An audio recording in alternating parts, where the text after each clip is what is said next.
Hello friends, welcome to global online Kannada. ಈ ಒಂದು ವಿಡಿಯೋದಲ್ಲಿ ನಾವು ಕರ್ನಾಟಕ ಸೆಟ್ 2026 ಪೇಪರ್ 1 ಪ್ರಿಪರೇಷನ್ಗಾಗಿ 2020 ಪ್ಯಾನಲ್ನಲ್ಲಿ ನಡೆದ ಪ್ರಶ್ನೆ ಪತ್ರಿಕೆಯ ಮ್ಯಾಥಮೆಟಿಕಲ್ ರೀಸನಿಂಗ್ ಪ್ರಶ್ನೆಗಳನ್ನು ಡಿಸ್ಕಷನ್ ಮಾಡ್ತಾ ಇದ್ದೀವಿ. ಕಳೆದ ವಿಡಿಯೋದಲ್ಲಿ ನಾವು 1ರಿಂದ 5ರವರೆಗಿನ ಪ್ರಶ್ನೆಗಳನ್ನು ಡಿಸ್ಕಷನ್ ಮಾಡಿದ್ವಿ. ಸೊ ಈ ವಿಡಿಯೋದಲ್ಲಿ ನಾವು 6ರಿಂದ 10ರವರೆಗಿನ ಪ್ರಶ್ನೆಗಳನ್ನು ಡಿಸ್ಕಸ್ ಮಾಡ್ತಾ ಇದ್ದೀವಿ. ಸೊ ಅದೇ ರೀತಿಯಾಗಿ ಯಾರೆಲ್ಲ ವಿದ್ಯಾರ್ಥಿಗಳು ಕೆಸೆಟ್ 2026ಗೆ ಪ್ರಿಪರೇಷನ್ ಅನ್ನು ಮಾಡ್ತಾ ಇದ್ದೀರಾ, ಸೊ ಈ ಒಂದು ಕೆಸೆಟ್ ಎಕ್ಸಾಮಿನೇಷನ್ ಅಕ್ಟೋಬರ್ 11 ಅನ್ನು ನಡೆಯುವ ಎಲ್ಲ ಚಾನ್ಸಸ್ ಇದೆ. ಆಗಸ್ಟ್ ಅಥವಾ ಸೆಪ್ಟೆಂಬರ್ನಲ್ಲಿ ನೋಟಿಫಿಕೇಶನ್ ಆಗುತ್ತೆ. ಸೊ ಅದೇ ರೀತಿಯಾಗಿ ಕೆಸೆಟ್ 2026ಗಾಗಿ ಗ್ಲೋಬಲ್ ಆನ್ಲೈನ್ ಕನ್ನಡ ವತಿಯಿಂದ ನಾವು ಪೇಪರ್ 1ಗಾಗಿ ಕೋರ್ಸ್ ಅನ್ನು ಆರಂಭ ಮಾಡಿದ್ದೀವಿ. ಈ ಒಂದು ಕೋರ್ಸ್ ನಲ್ಲಿ ಕಂಪ್ಲೀಟ್ ಥಿಯರಿ ಲೆಕ್ಚರ್ಸ್ ಅನ್ನ ನೀಡ್ತಾ ಇದ್ದೀವಿ. ಸಾಕಷ್ಟು MCQ ಲೆಕ್ಚರ್ಸ್ ಗಳನ್ನ ಕೊಡ್ತಾ ಇದ್ದೀವಿ. ಪ್ರತಿಯೊಂದು ಸಿಲೆಬಸ್ ನ ಮೇಲೆ 50 ಮಾಕ್ ಟೆಸ್ಟ್ ಗಳು ಅಂತಂದ್ರೆ ಎಂಟೈರ್ ಸಿಲೆಬಸ್ ಮೇಲೆ ಎಲ್ಲ ಒಟ್ಟು ಸಿಲೆಬಸ್ ಅನ್ನ ಕೂಡಿ 10 ಇಂಟ್ಗಳನ್ನ ಕೂಡಿ 50 ಮಾಕ್ ಟೆಸ್ಟ್ ಅನ್ನ ಕೊಡ್ತಾ ಇದ್ದೀವಿ. ಪ್ರತಿಯೊಂದು ಸಿಲೆಬಸ್ ನ ಮೇಲೆ ನಿಮಗೆ ನೋಟ್ಸ್ ಅನ್ನ ಕೊಡ್ತಾ ಇದ್ದೀವಿ. ಇದರ ಜೊತೆಗೆ ಯಾರೆಲ್ಲ ವಿದ್ಯಾರ್ಥಿಗಳು ಈ ಒಂದು ಎಕ್ಸಾಮಿನೇಷನ್ಗೆ ಅಟೆಂಡ್ ಆಗ್ತಾ ಇದ್ದೀರಾ, ನಿಮಗೆ ಲಾಸ್ಟ್ ಮಿನಿಟ್ ಪ್ರಿಪರೇಷನ್ ಸಲುವಾಗಿ 5000+ MCQ PDF ಅನ್ನು ನೀಡ್ತಾ ಇದ್ದೀವಿ. ಎಲ್ಲ ಪ್ರೀವಿಯಸ್ ಇಯರ್ ಕ್ವಶನ್ ಪೇಪರ್ಸ್ ಗಳನ್ನ ಸಾಲ್ವ್ ಮಾಡ್ತಾ ಇದ್ದೀವಿ. ಕೆಲವು ಮಾಡೆಲ್ ಕ್ವಶನ್ ಪೇಪರ್ಸ್ ಗಳನ್ನ ಕೂಡ ನಿಮಗೆ ಕೊಡ್ತಾ ಇದ್ದೀವಿ. ಈ ಒಂದು ಕಂಪ್ಲೀಟ್ ಕೋರ್ಸ್ ಇಂಗ್ಲಿಷ್ ಮತ್ತೆ ಕನ್ನಡ ಎರಡೂ ಲ್ಯಾಂಗ್ವೇಜ್ ನಲ್ಲಿ ನಿಮಗೆ ದೊರೀತಾ ಇದೆ.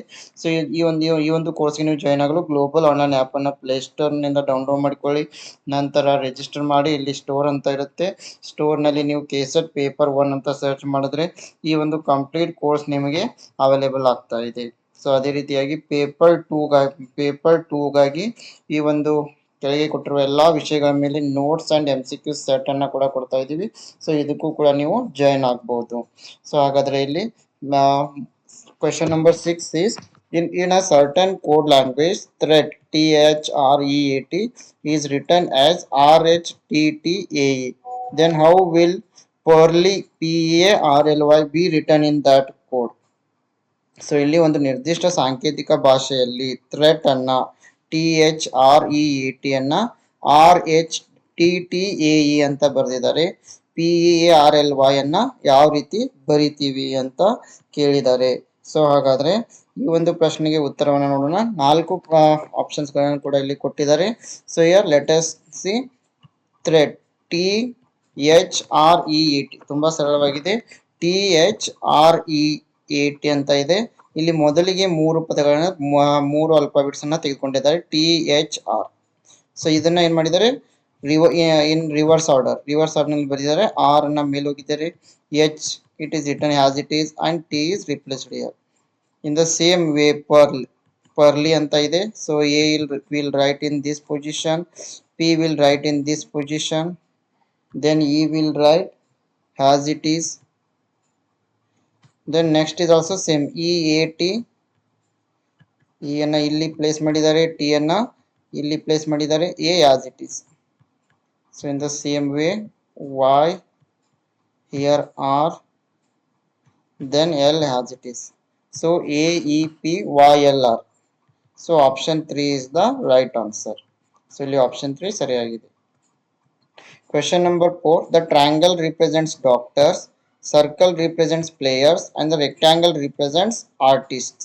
Then which number represents artists who are neither players nor doctors? So ಇಲ್ಲಿ ಏನ್ ಮಾಡಿದ್ದಾರೆ, ಒಂದು ಟ್ರಯಾಂಗಲ್ ಅನ್ನ ಕೊಟ್ಟಿದ್ದಾರೆ, ಒಂದು ಸರ್ಕಲ್ ಅನ್ನ ಕೊಟ್ಟಿದ್ದಾರೆ, ಮತ್ತೆ ಒಂದು ಆಯತವನ್ನ ಕೊಟ್ಟಿದ್ದಾರೆ.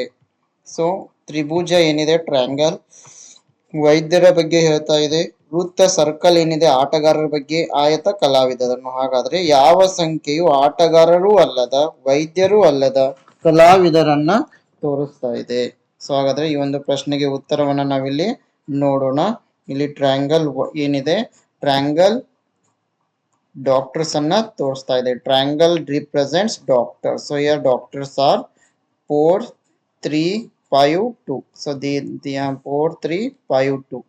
Next in the same way circle represents players. So here players are 8, 4, 7, 6, 5. These are players. Next these rectangle represent artists. 1, 6, 5, 2. So 6, 5, 1, 2. So the question is, then which number represents artists who are neither players nor doctors? Doctors ಆಗಿರಬಾರ್ದು, players ಆಗಿರಬಾರ್ದು, but artists ಆಗಿರಬೇಕು. So here artists are 6, 5, 1, 2. But 6 is also player, 5 is also player, 2 is also doctor. So one is a play, one is artist, neither player nor doctor. So option 1 is correct answer. So ಇಲ್ಲಿ option 1 ಸರಿಯಾಗಿದೆ. So ಇವರು artist ಆಗಿದ್ದಾರೆ, doctor ಕೂಡ ಅಲ್ಲ ಮತ್ತೆ players ಕೂಡ ಆಗಿಲ್ಲ. So ನಾವು question number 8. Refer the following information to answer that follows. A 7 students A, B, C, D, E, F and G take a series of tests. Option B, no two students get similar marks. G always scores more than A. A always scores more than B. Each time either C scores the highest and E gets the least, or alternatively D scores the highest and F or B scores the least. If G is ranked fifth, then which of the following must be true? D scores the highest, C is ranked second, E is ranked third, B is ranked fourth. ಈ ಕೆಳಗಿನ ಪ್ರಶ್ನೆ ಉತ್ತರಿಸಲು ಕೆಳಗೆ ನೀಡಿರುವ ಮಾಹಿತಿಯನ್ನ ಪರಿಗಣಿಸಿ ಅಂತ ಹೇಳಿದ್ದಾರೆ. A B C D E F ಮತ್ತು ಜಿ ಎಂಬ 7 ವಿದ್ಯಾರ್ಥಿಗಳು ಪರೀಕ್ಷೆಯನ್ನು ತೆಗೆದುಕೊಂಡಿದ್ದಾರೆ. ಯಾವುದೇ ಇಬ್ಬರು ವಿದ್ಯಾರ್ಥಿಗಳು ಒಂದೇ ರೀತಿ ಅಂಕಗಳನ್ನು ತೆಗೆದುಕೊಂಡಿಲ್ಲ. ಜಿ ಯಾವಾಗಲೂ ಎ ಗಿಂತ ಹೆಚ್ಚಿನ ಅಂಕ ಗಳಿಸಿದ್ದಾನೆ, ಎ ಯಾವಾಗಲೂ ಬಿ ಗಿಂತ ಹೆಚ್ಚಿನ ಅಂಕ ಗಳಿಸಿದ್ದಾನೆ. ಪ್ರತಿ ಬಾರಿ ಸಿ ಅತ್ಯಂತ ಹೆಚ್ಚು ಗಳಿಸುತ್ತಾನೆ ಮತ್ತು ಇ ಅತ್ಯಂತ ಕಡಿಮೆ ಅಂಕ ಗಳಿಸ್ತಾನೆ, ಅಥವಾ ಡಿ ಅತ್ಯಂತ ಹೆಚ್ಚು ಅಂಕ ಗಳಿಸ್ತಾನೆ, ಎಫ್ ಅಥವಾ ಬಿ ಕಡಿಮೆ ಅಂಕ ಗಳಿಸ್ತಾನೆ. ಒಂದು ವೇಳೆ ಜಿ 5ನೇ ರ್ಯಾಂಕ್ ಪಡೆದರೆ ಕೆಳಗಿನವುಗಳಲ್ಲಿ ಯಾವುದು ಸರಿ ಅಂತ ಕೇಳಿದ್ದಾರೆ. ಡಿ ಹೆಚ್ಚು ಅಂಕ ಗಳಿಸ್ತಾನೆ, ಸಿ 2ನೇ ರ್ಯಾಂಕ್ ಪಡೆಯುತ್ತಾನೆ, ಇ 3ನೇ ರ್ಯಾಂಕ್ ಪಡಿತಾನೆ, ಬಿ 4ನೇ ರ್ಯಾಂಕ್ ಪಡಿತಾನೆ. ಸೊ ಇದಕ್ಕೆ ನೋಡೋಣ ಯಾವ ರೀತಿ ಸಾಲ್ವ್ ಮಾಡ್ಬೇಕಂತ. ಸೊ ಮೊದಲಿಗೆ ಇಲ್ಲಿ 7 ಜನ ಇದ್ದಾರೆ, 1 2 3 4 5 6 7, ಹೌದಾ. ಸೊ ಇಲ್ಲಿ ಜಿ 5ನೇ ರ್ಯಾಂಕ್ ಅಂತ ಹೇಳಿದ್ದಾರೆ. ಸೊ ಜಿ ಅನ್ನ 5ನೇ ರ್ಯಾಂಕ್ ಬರೆದು ಬಿಡೋಣ. ಇದಾದ ನಂತರ ಯಾವುದೇ ಇಬ್ಬರು ವಿದ್ಯಾರ್ಥಿಗಳು ಒಂದೇ ಅಂಕಗಳನ್ನು ಪಡೆದಿಲ್ಲ. ಜಿ ಯಾವಾಗಲೂ ಎ ಗಿಂತ ಹೆಚ್ಚು ಅಂಕ ಅಂತ ಹೇಳಿದ್ದಾರೆ. ಸೊ ಎ ಗಿಂತ ಜಿ, ಹಾಗಾದ್ರೆ ಎ ಪೊಸಿಷನ್ 6.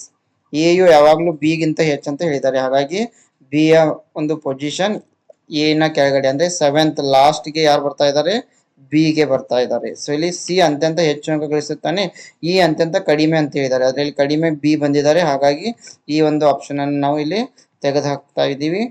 ನೆಕ್ಸ್ಟ್ ಸ್ಟೇಟ್ಮೆಂಟ್ ಅನ್ನ ಕನ್ಸಿಡರ್ ಮಾಡ್ತಾ ಇದ್ದೀವಿ. ಪರ್ಯಾಯವಾಗಿ ಡಿ ಹೆಚ್ಚಿನ ಅಂಕಗಳನ್ನ ಗಳಿಸ್ತಾನೆ, ಇದು ಸರಿಯಾಗಿದೆ.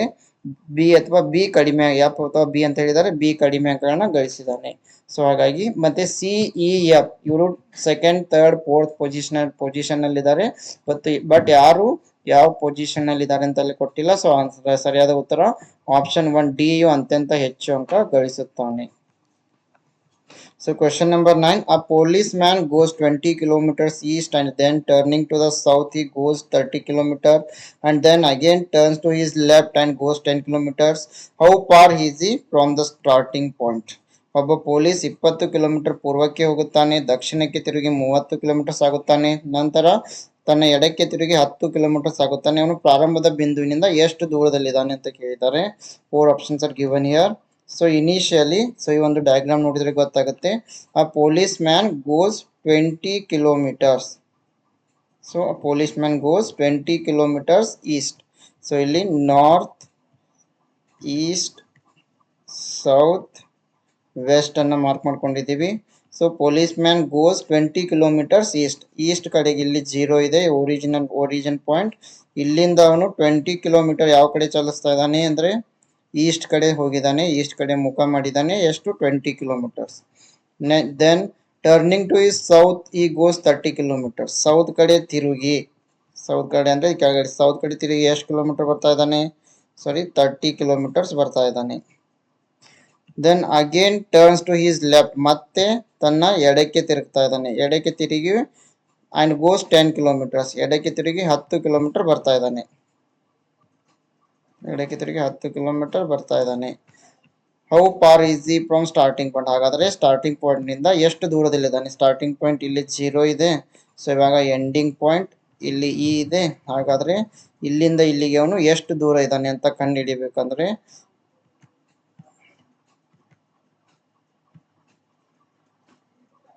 ಸೊ ಇದು ಇಲ್ಲಿ 30 ಕಿಲೋಮೀಟರ್ ಇರೋದ್ರಿಂದ ಈ ಸೈಡ್ನು ಕೂಡ 30 ಆಗ್ತಾ ಇದೆ. ಸೊ ಇಲ್ಲಿ 20 ಇರೋದ್ರಿಂದ ಇದು ಸೇಮ್ ಡಿಸ್ಟೆನ್ಸ್ ಆಗುತ್ತೆ, ಇಲ್ಲಿ 20 ಆಗ್ತಾ ಇದೆ. ಸೊ ಇವಾಗ ಇದು ಕೂಡ, ಸೊ ಇದನ್ನ ನಾವು ಇಲ್ಲಿ ಕಂಡು ಹಿಡಿಯಬೇಕಾಗಿದೆ. ಸೊ ಹಾಗಾಗಿ ಪೈಥಾಗೊರಸ್ ಪ್ರಮೇಯವನ್ನು ಯೂಸ್ ಮಾಡಿದರೆ ಇದು 30, ಇದು 20 ಪ್ಲಸ್ 10, ಇದು 20 ಪ್ಲಸ್ 10 30 ಇದೆ. ಸೊ ಹಾಗಾಗಿ D is distance equal to X square plus Y square. So ಇದು X square 30 square plus 30 square root 900 plus 900 root 1800 ಆಗುತ್ತೆ. ಸೊ ಇದರ ಒಂದು ಆನ್ಸರ್ 30 ರೂಟ್ 2 ಆಗುತ್ತೆ. So last question option 1 is right answer, 30 root 2 kilometers. So the problem figures are given, answer figures are also given, then correct answer figure, then the correct answer figure which will continue the series as established by problem figure is. ಸಮಸ್ಯೆ ರೇಖಾಚಿತ್ರ ಇಲ್ಲಿ ಕೊಟ್ಟಿದ್ದಾರೆ, ಉತ್ತರದ ರೇಖಾಚಿತ್ರವನ್ನು ಕೆಳಗಡೆ ಕೊಟ್ಟಿದ್ದಾರೆ ABCD ಅಂತ. ಹಾಗಾದ್ರೆ ಸಮಸ್ಯಾ ಚಿತ್ರದಿಂದ ನಿರ್ಧಾರವಾಗುವ ಸರಣಿಯನ್ನು ಮುಂದುವರಿಸುವ ಸರಿಯಾದ ಉತ್ತರ ರೇಖಾಚಿತ್ರ ಯಾವುದು ಅಂತ ಹೇಳಿದ್ದಾರೆ. The right answer is option 4D is correct answer. So ಇದು ಆಪ್ಷನ್ ಡಿ ಸರಿ ಆಗ್ತಾ ಇದೆ.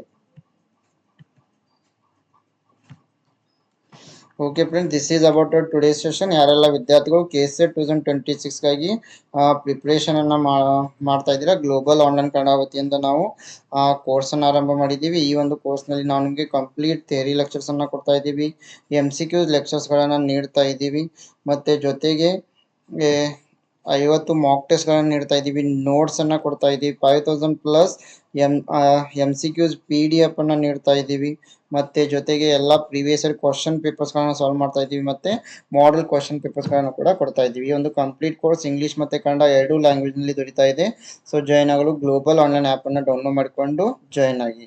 ಸೊ ಜೊತೆಗೆ ಪೇಪರ್ 2 ಗಾಗಿ ನೋಟ್ಸ್ ಅಂಡ್ MCQ ಸೆಟ್ ಅನ್ನ ಕೂಡ ಕೊಡ್ತಾ ಇದ್ದೀವಿ, ಈ ಕೆಳಗೆ ಕೊಟ್ಟಿರೋ ಎಲ್ಲಾ ವಿಷಯಗಳ ಮೇಲೆ. ಸೊ ಇದಕ್ಕೆ ಕೂಡ ನೀವು ಜಾಯ್ನ್ ಆಗಲು ನಂಬರ್ಸ್ಗೆ ವಾಟ್ಸಪ್ ಮೆಸೇಜ್ ನ ಮಾಡಿ ನೀವು ಜಾಯ್ನ್ ಆಗಬಹುದು. ಸೊ ಹೆಚ್ಚಿನ ಮಾಹಿತಿಗಾಗಿ ಗ್ಲೋಬಲ್ ಆನ್ಲೈನ್ ಕನ್ನಡ ಅಂತ ಟೆಲಿಗ್ರಾಮ್ ಗ್ರೂಪ್ ಕೂಡ ಇದೆ, ನೀವು ಜಾಯ್ನ್ ಆಗಬಹುದು.